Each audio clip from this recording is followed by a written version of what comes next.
there, Lacy. How are you? I'm fine, Justin. How are you? Good. So you're Lacy Starling, like a bird, from Legion Logistics. Yes. Is that technically the name of the business? Yes, Legion Logistics LLC, but yes. LLC. And you're a domestic freight forwarder. Is that right? Yes. Yeah, we're a third-party logistics broker. So when companies need freight moved, they call us and we find trucks to move their freight. Okay. So I want to start this interview off with a little bit of controversy. Normally, if I'm doing one of these interviews, it's because we've been working with an organization on an engagement and we've seen some growth that we're excited to boast about. So I'll start the interview by saying, well, sales are up 20% or 25% over this time last year. Or I'll ask a question that leads my interview subject to admit that.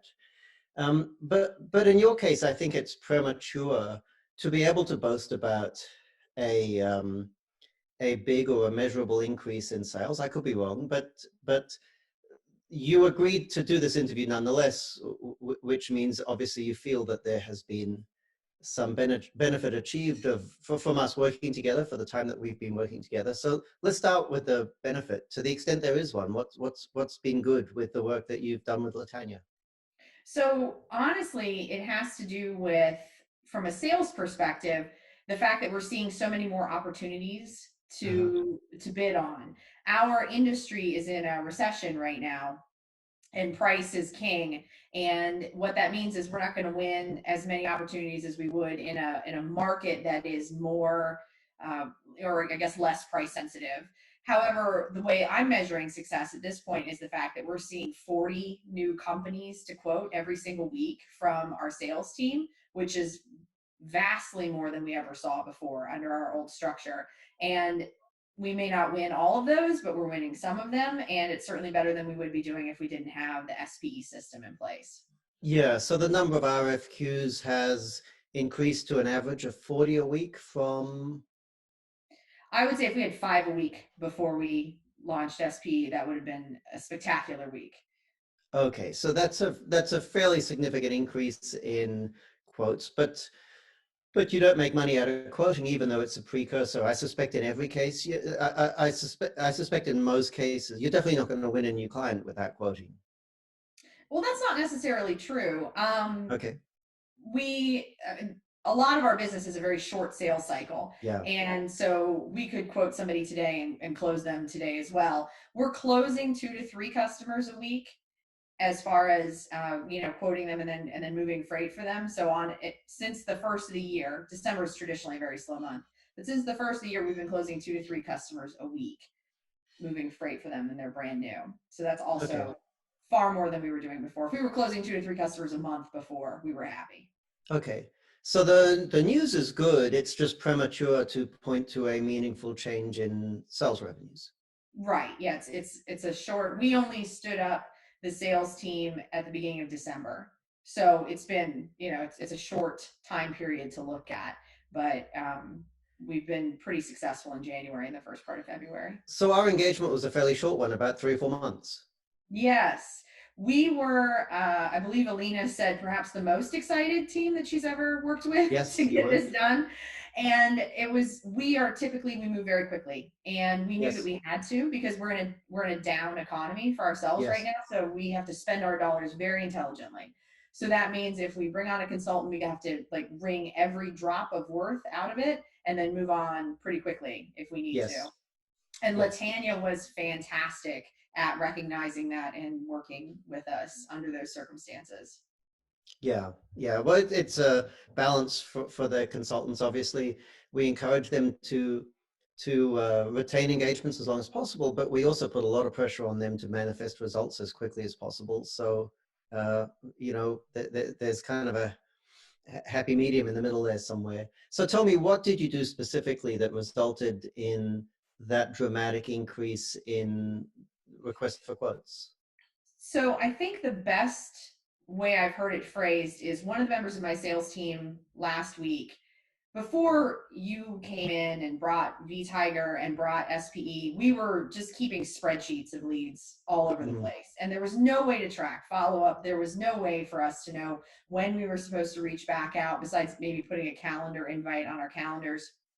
And last week, Nick, one of my salespeople, said, I don't have to think about it anymore. I don't have to Yes. use my brain to remember when I'm supposed to follow up with somebody or all the details about their account. All I need to do is log into vTiger in the morning and call who it tells me to call.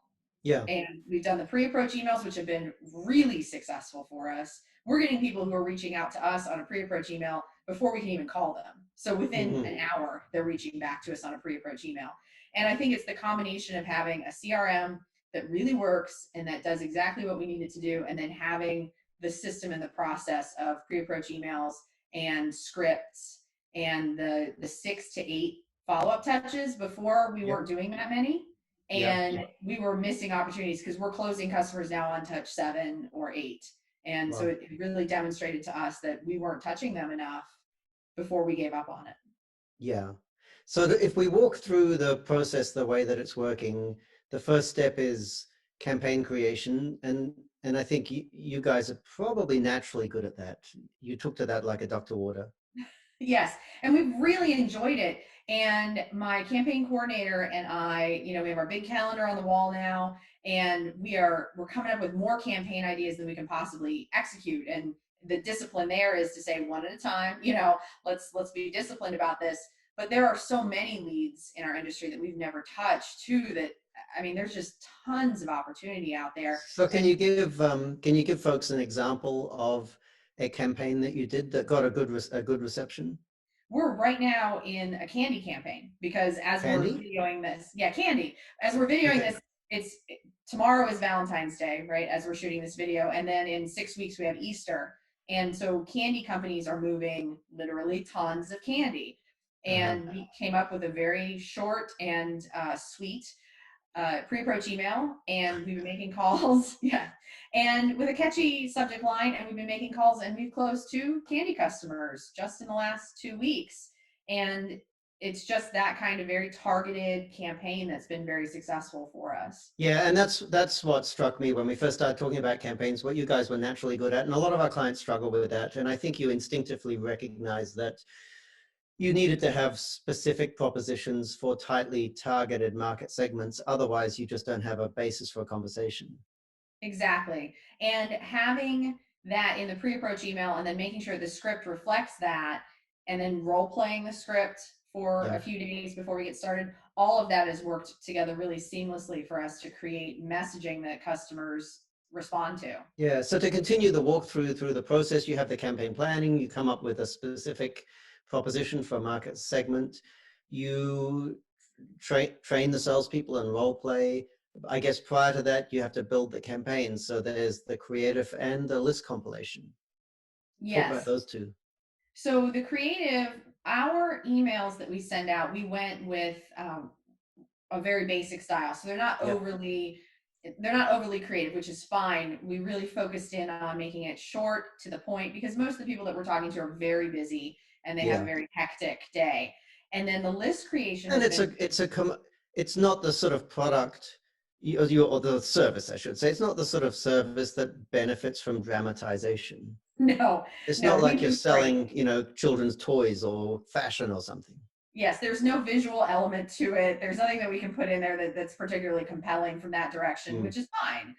And then the list creation has been wonderful because we already had a couple of really great list creation services that we applied, that we subscribe to. yeah. And this gives us a way to get them out of that and into a CRM really effectively. And Allie, our campaign coordinator, has just absolutely taken to the process. She's loved the organization of it. She's loved the precision of knowing exactly how many leads to give to each salesperson and who we're following up with. So for her, she has really benefited from having this system and process in place. Yeah. And have you found that the lists are clean the way I think you're using Zoom is Yes. one of the providers. Have you found that the lists are clean enough to push straight to salespeople, or do they require some cleanup first? We like to do not necessarily cleanup, but a little bit of extra research. Uh-huh. Geographical locations are really important to us in the Hmm. way we target our campaigns. And so Allie will go back through and just do a little bit more targeting to make sure we understand where people are actually shipping from. And you can find that out on their website. So she spends a little bit of time adding some more nuance to it so that our salespeople just have to pick up the phone and dial and Okay, make so calls. the lists are pretty clean, but you're augmenting them, Yes, which helps with the targeting thing. absolutely. Because I guess you can then approach people and say, hey, if you're moving apples from California to Georgia for Yes. some specific proposition. Excellent. So as a result of that, you end up with creative and a list, and they get pushed to salespeople. There's training and role playing with salespeople. What happens next? Then it's in the mornings, Allie deciding who needs, how many leads. So one salesperson might need 20 new leads to call today, another one might need 15. Send the pre-approach email, and then they go into protected calling time. And I must say that protected calling time has been super important for our team as well, because Yeah. they used to get bothered a lot when they were on the phones, and now everyone knows not to talk to the team when they're on the phone. So we have a sign that lights up when they're on the phone, and people know don't talk to them, and Okay. they're just working. And I guess the salespeople also know that they're meant to be on the Yes. phone. Well, and I sit very close to the team, so you have to walk past me to get to them, and Yeah. everyone knows that I will follow you in my chair if I have to get you not to talk to the sales team when they're Yeah. protecting calling time. And during the protected calling time, the salespeople are heads down, bum up on the phone. Absolutely, yes, Yeah. yep. Good. And we reinforce that the only reason that they would be allowed to not to send an email or anything like that is if we have a quote for a customer that needs to move a shipment right now. And so we're trying to close a bit of business. That's it. Yeah. Otherwise, don't touch it. Yeah. Now, they, I think you already had, maybe not to quite the extent that you do now. I think you already had a division between sales and fulfillment, because in a lot of freight forwarding agencies, the person who sells the work is actually doing the fulfillment. So we had that set up, a cradle to grave setup, a soup to nut setup, whatever you want to call it, for the first 9 years we were in business. Yeah, So recruiters call it a 360-degree model, and which is just amazing that they've taken something that's so obviously primitive and managed to make it sound innovative. right. And that is the standard in our industry. I mean, that Mm, is what people expect. And it was after we had already had a conversation about separating Nick, one of our salespeople, out because I recognized that he was in the wrong spot. He could not do the operations well, but he could sell really well. And yeah. so before we even read your book, we said, all right, let's pull him out and set him over here. But there wasn't a ton of structure around it. And then about 2 weeks after that, we got a hold of the machine and read it and thought, oh my gosh, this is what we were already thinking about doing, but to the nth degree. Like this pushes it to its fullest extent. So Hmm. let's go through and completely reorganize our entire operation. And Uh-huh. we did, and we broke it into 3 teams. We have our sales team, we have our customer account management team, and then we have a dispatch team that deals directly with the truck drivers. Hmm. So salespeople just get a yes, and then they hand it across to customer. What's it called? The customer account management team, Customer yes, account management. Okay. yes, yep, And then they do the customer facing stuff and push it to the dispatch team. yes, exactly. Yeah. Excellent. I mean, it seems so obvious, but It does now. yeah, yeah. It's Uh, definitely one of those things that we look back on and we say, if we had only done this, because we had stalled as a company. We had stalled at 27, 28 million in annual revenue for 4 years, and mhm. we couldn't figure out why. And we couldn't hire. Everyone we tried to hire couldn't do the 360-degree sales role. Yeah, And we were losing people. People were, they were failing. They weren't reaching their full potential. And we just really felt like we were just on a treadmill and we couldn't break through this ceiling. And I have to say, we hired 2 new account managers and a new dispatcher this month in order to bulk up the teams and to give us yeah, more productive capacity. It was the easiest hiring I have ever done because I yeah. had very targeted roles Yes, to hire for. I had people who were great at account management who I could bring in with industry experience. And I had someone who was great as had been a dispatcher for 20 years. And that's all we needed her to do. yeah. Alina and I will often be at a launch of a new engagement or running a solution design workshop, and it happened last week actually. And more often than not, someone will say, "Oh, well, Justin, in our business, it takes us a long time to bring customer service reps up to speed, a long time to bring, salespeople up to speed." And one of us will say, "Well, how long?" And they'll say, "Months." Yeah. And Alina and I will both shake our heads like, "No, it's not going to take you months. It's going to take you weeks." Hmm. And the reason it's difficult, people think that the roles are inherently difficult. They're not. The complexity comes from the fact that you've bundled together two or three dissimilar roles, and the complexity of the tasks from operators' perspective multiply as a consequence of that. Yes. And honestly, we found on our sales team with pre approach emails, with scripts, and with the vTiger system, we have sales interns who come in. And Yeah, in a week, we can get them on the phone and they can start making calls and closing customers. And I was talking to one of my yeah. colleagues. I mean, it's not a difficult proposition. If you want to ship apples from California to Georgia, we have capacity now. Yes. You know And that's it's it doesn't ridiculous. take a lot of training to be able to say that on the phone. No, and they're good at it. I was speaking to one of my colleagues in the industry who also has interns, and he says, in a 15-week sales internship, we don't expect the interns to actually close any customers. Like, well, then what are they doing? Why are you Yeah. paying them?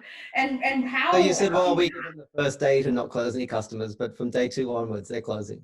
Yes, exactly. And so Mm, it makes me feel so much more confident in hiring a full-time person too. If I can teach an intern who's still yeah, in school how to do it in a week, when I hire in a new salesperson, we're going to be able to get them up to speed in no time. And our account managers, they started with us on Monday. They're already working in the system today. They're out of the classroom. They're, working with customers. They're sending pricing, all of that in less than a week. yeah. And it's a result of systems and processes. So, Lacey, when you and Tony first approached me, I think I said to you on the phone, I don't really like your industry, and I'm not Right. sure I Yes. want to work in it because we've had problems before with domestic freight forwarding, and freight forwarding is actually an industry we know reasonably well because we've worked for probably over a decade with WiseTech, Hmm. which is international freight forwarding, but they're the biggest, they're the most valuable software company in the world at this particular point in time. So we know we've had some exposure to forwarding, but our experiences with domestic forwarding in a couple of different countries had just been that it's bloody hard to sell. And I kind of concluded that if you want to grow a forwarding business, the only way to do it is by acquisition. Hmm. But then when I spoke to you guys were excited and you were growing. What do you think is the difference between what you guys are doing and what the other folks who we've encountered are doing? Well, I not knowing exactly who they are, I can't say, to a specific degree, but I think our idea has always been, how do we build ourselves to scale? And Hmm. that's been our thought since the very beginning. And I think that's what appealed to us about SPE, about the machine, is that it's all about scale. And we try to have as little ego as possible about what we were doing before. So it would have been very easy for us to dig our heels in and say, oh, well, everyone else in the industry does it this way, and we're going to keep doing it this way. And instead, it was, okay, obviously we've been stuck and something isn't working. Let's try this. This makes sense. And let's commit 100% fully to it and make it happen. And that was really key for us too. And when we encountered some resistance from our staff, especially the folks who had been on commission before and who we moved Yeah. off commission, Oh, that's an our interesting discussion. always our Yeah. response to them was, this is the bus, and you're either on it or you're off it, and our bus is going this direction, and so either join us or don't, that's fine, but these are the conditions that you're going to have to be happy with in order to be on this bus with us. Yeah, so I think for folks who want to have that conversation, you've already given them some good advice about how to have it. Just be honest. Um, uh, but folks are always curious about that. Do you want to talk about the decision to transition people from commissions to fixed salaries and how horrific was it? Were there people jumping off roofs?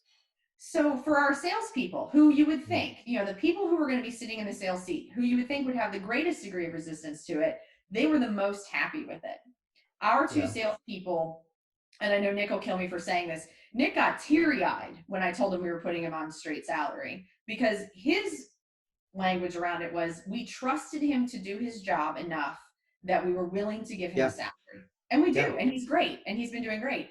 And our other salesperson, who's a little more junior, who we put on salary as well, was thrilled because he has student loan payments that he has to make. And so Yeah. now he knows consistently what his income is going to be.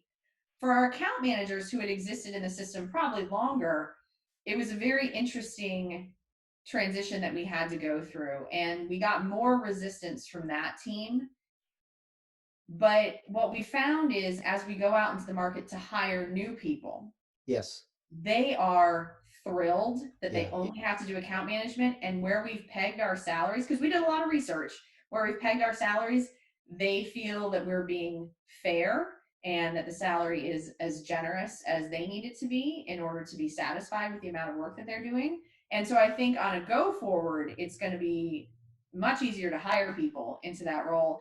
And the folks who we transition from commissions have adjusted to the idea they're still making very good money, Yeah. and they have a lot more stability now in their income too. They can go out and buy a house, and or they can buy a car without having to prove 3 years of Yeah. this So variable account income managers are stuff. an interesting one because to the extent that commissions modify the behavior of account managers, I think there's a strong likelihood that those modifications are actually negative ones.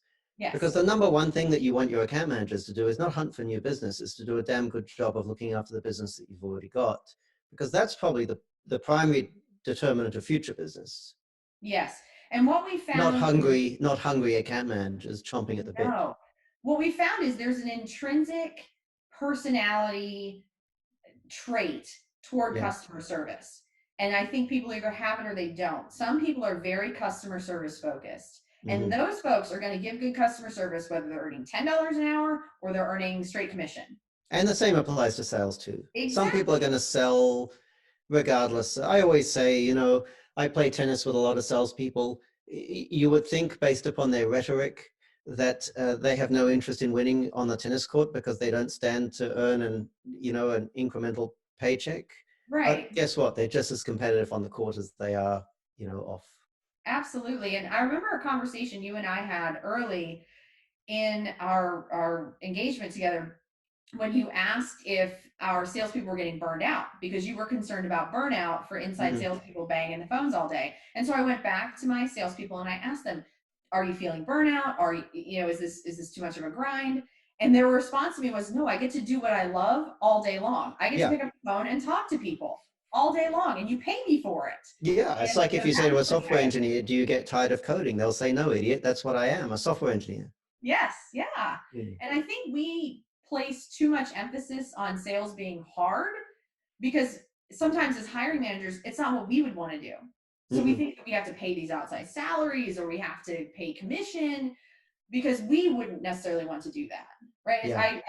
It's akin to doing tax accounting. You would have to pay me $1 million Yeah. to do tax accounting Same here. Mm. because I would But some hate people it. love it. Yeah, but the people who love it aren't looking for $1 million to do it. It's what they do. Yeah. So I think we put too much of a filter sometimes on sales because of our own perspective on it. Well, yeah, and it's a specific problem, but it's also a general problem. I think that entrepreneurs assume that employees are entrepreneurs. We project ourselves onto other people, and what Yes. entrepreneurs fail to recognize is that we are the exception, not the rule. Everyone else is different. Yes. I've had that conversation with a lot of other business owners about sales commission. They said, "Oh, but you take away the upside." People aren't as interested in the upside. They're risk averse. They're not Yeah, entrepreneurs. And you yeah. want to give them, and especially speaking generationally, millennials are much more risk averse than Gen Xers Hmm. like us. And so you're providing them with security. Yeah. They're going to be even happier about that. The upside for them is the security, Yeah. the continuity. That's the Yes. upside. I mean, Yes. I mean, a basic salary is great, and then the feeling of continuity is the cherry, the icing on top. Yes. I think, I would rather pay people well and get rid of commissions and get rid of bonuses as well. I think, if you want to have a bonus program, figure out a way for people to invest in the business. Yes. Otherwise, just keep it simple. Salaries plus some sort of share ownership, and in private companies, it's harder, but there's ways to do it. Ah, yes, absolutely. Definitely. But make them invest. It, Yes. if they want a share of the profits, the way to get a share of the profits is to invest. That's the way Mhm. the world works. Anyway, end of sermon. Um, uh, Now, Latanya, I spoke to her before, and she said, look, this was a problem-free transition. It was really fast because things, were implemented once, worked first time. Why was it such a problem-free transition? I think for us, it came down to 100% commitment. Yeah. And honestly, we bought in fully, and we spent a lot of time thinking about it before we launched. So we Hmm. spent meeting after meeting as a team, and then meeting with you and meeting with Latanya and Alina, and really talking through it. We didn't just jump right in. We read the book. All right, let's implement everything in the first month. It took us several months to get to the point where we felt ready to launch, and then we met with you, and then we made major Did you revisions. did you have a crack at implementing after reading the book before you spoke to us? No, well, we came up with a plan. We didn't make Ah. any changes, but we came up with a plan, and then you all came in, and then we blew that plan up, which is great. And then So, sort so of what we ended up designing in the workshop differed from the original plan that you had. what part of it? Well, we had originally believed that people had to own their customers. Ah, That was a big piece of it, that people had to own their customers, okay. and that people would keep sort of the matchups of account manager and dispatcher that they'd had before, because some of them had assistants. And we ended up doing away with all of that and saying, nope, they're three completely separate teams. Everybody works in a team. Nobody owns any customers, and that was pretty terrifying Yes. for my VP of operations and for Tony, my business partner, to say, no, people want to work with so and so. Like, this company Yes. wants to work with so and so. And we found that that's absolutely not the case. There's a Customers, name for a business that sells relationships, and it's not freight forwarder. I think they're called dating agencies. yes, yeah, it's true. It's true. And I thought what was so meaningful, one of the things that I either read in the book or that you talked about, is that people don't want to have one single point of contact. They want to have a single conversation. They Yeah. don't want to have to repeat themselves. Yeah. And that's been really important for us to sort of drill into people. Our customers don't want to have to start over at the beginning every time they reach out to us. Yeah. So we better have a good understanding, make sure there's good notes in the system, make sure that we're dealing with problems, and that there's continuity of information flow, so that the customers are getting a Yeah. single story, a single response, but not necessarily from the same person all the And time. with commodity products or services, customers want, low prices, speed, efficiency. And those three things are all same sides of the coin, and all of those things, whether we like it or not, are the opposite of a relationship. Yes, yes. And if there's problems, right, in our industry all the time, Yeah. what they're looking for is a solution. They want it to be solved, and they want it to be communicated. And they don't care Yeah. who is communicating that to them, as long as it's being communicated that Yeah. here's the problem and here's how we're solving it, and here's when your freight's going to get delivered. Yep. Period. Yep. Excellent. So the model appears to be working. There's every indication that you're going to get a increase in sales that's commensurate with the increase in quoting volume. It probably won't be a linear correlation, but there's definitely going to be an increase in sales. Assuming that all that plays out as expected, how how big could you see yourself scaling this? At what point would you start to hit diminishing returns, do you think? I'm not sure. There are logistics brokerages in the industry that are $1-2 billion, right? And they've Wow. they've they forced that scale through a lot of churn and burn. They were well Mhm. capitalized in the beginning, and they've just churned through literally thousands of people to get to the point where they're $1 billion. I think for us, we are going to see. They're predicting that around June, this freight recession is going to stop, and pricing is going to Yeah. bottom, and so that's really when we're going to see things take off. We're doing the work, we're doing the work, we're doing the work. And then we're really going to see people coming back to us because pricing is going to shift in our favor. And I honestly don't think that we're going to slow down as a company until we get above 100 million at least. And Hmm. B, this model just continues to scale, because you're just adding people, to teams. Have you thought about acquisition? We have, and we did one acquisition back in early 19. We did an acquisition, and we have thought about that. We would just have to make sure that they were willing to integrate into this system, right? That would be critically important, that their folks could come into the system and adapt to it. Yes, or otherwise you're just purchasing the client list, basically. Yes, yes, which Um, has its ups and downs. yeah, because it strikes me that you would value a customer higher than a, a, a competitor with a traditional model. Yes. Yes, because we would be able to service that customer without having to buy the salesperson that goes along with it. And Yeah. in that case, because we're not paying commission, because we're paying salaries, we have better control over payroll cost. And so it's easier to see a direct line correlation between, okay, if we purchase this customer from, in an acquisition, if we acquire these customers, there's definitely more of a straight line to what that would mean to the bottom line, because we wouldn't also bring on the incremental increase in cost of a commission plan and what we're giving away, in commissions to different Yeah, people. I think once you have the machine really robust and you've got a decent sized team and enough scale to be able to cope with the sort of chaos that inevitably ensues with an acquisition, um, you might find that there's a whole bunch of businesses there that you can gobble up at a really reasonable price, simply because you value them higher than the owners of them do. Yes, yeah, because we know what we can turn them into, for Yeah, sure. excellent. Well, this is very exciting, Lacy. Thank you for sharing. Of course. Absolutely. We're excited to see what the rest of 2020 brings for us, honestly. Because like I said, once the economy turns in our industry, it's just buckle up, because we're gonna grow. Good. So we'll come back in a year or so, maybe less time, and help you build a campaign for your business development team out there looking for acquisitions. Absolutely. Well, we told Latanya, we said when we ended our engagement this time, we said we're gonna be back because there's a lot more Yeah, we want to do. So great. once we get our arms around this, we're gonna come back and engage Excellent. again. Yes. That's great. Look forward to it. Thank you, Lacy. All right. Thanks, Justin.